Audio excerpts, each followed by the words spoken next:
Well, that's a relief. Andrew Lewis, back with another preview of the optional course I'll be teaching in Chicago this summer. The course is The Stuarts and The Puritans, and it's a look at English political history from 1603 to 1685.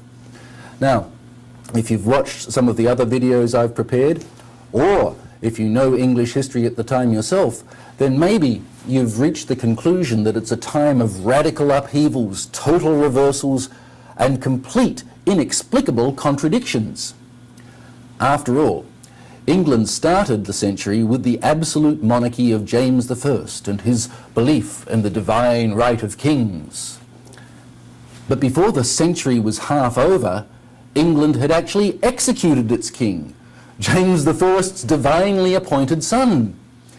England abolished monarchy for over a decade. And then they brought it back. They actually crowned the son of the guy they'd just executed. Now, on the surface of it, that seems hopelessly confused and inconsistent. How can we possibly explain it? Well, fortunately this year we have a brand new tool to help us. And here I'm referring to the wonderful new book by Leonard Peikoff, The Dim Hypothesis, Why the Lights of the West Are Going Out. Now, I can't possibly hope to explain the entire hypothesis in a few short minutes, and I'm certainly not going to try.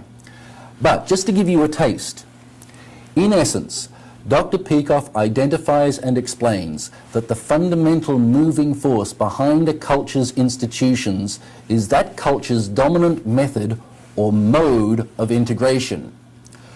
The way you and I choose to integrate information, what we regard as important, how we organize the data, well, that affects the conclusions we reach and determines the things that we choose to create.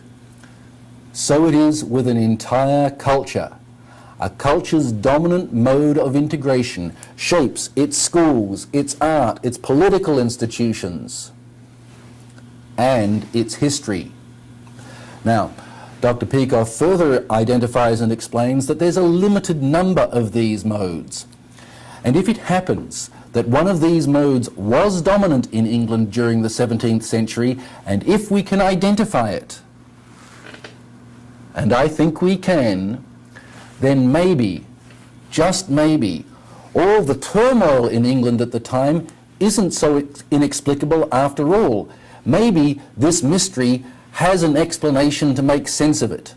Now, if that sounds like an intriguing intellectual mystery you'd like to unravel with me, cool. I'll see you in Chicago.